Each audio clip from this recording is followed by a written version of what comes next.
ఓం శ్రీ పుణ్యలింగేశ్వర స్వామి నమః. నా పేరు నూతక్కి స్వర్ణకుమారి. పుణ్యలింగేశ్వర స్వామి దర్శనానికి వచ్చాము. మాకు వచ్చి చాలా సంతోషంగా అనిపించింది. ద్వాదశ జ్యోతిర్లింగాలకి దర్శనం చేసుకున్నాము. జయసిద్ధ గణపతి స్వామికి, శ్రీ మాణిక్యామ్మ దేవికి దర్శనం చేసుకున్నాము. చాలా మంచిగా, చాలా ఆనందంగా అనిపించింది. ఎటువంటి లైన్ లేకుండా, ఎటువంటి ఇబ్బంది లేకుండా, ఎటువంటి టికెట్ లేకుండా చాలా సంతోషంగా చేసుకున్నాము. తర్వాత ఇక్కడ వచ్చేసి గొప్ప విషయం ఏంటంటే అన్ని జ్యోతిర్లింగాలకి మన చేతితో మనమే చక్కగా అభిషేకాలు చేసుకునే అవకాశాన్ని కూడా కల్పించారు. అది కూడా చాలా ఆనందం అనిపించింది. ఎటువంటి టికెట్లు లేవు.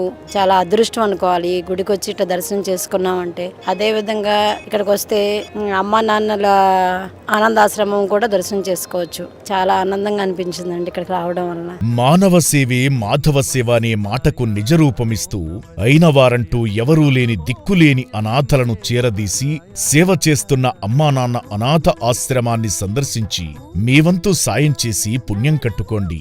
మీ ఇంట జరిగే పుట్టినరోజులు, పెళ్లి రోజుల వేళ అనాథలకు శక్తిమేర అన్నదానం చేసి మానవత్వం చాటండి.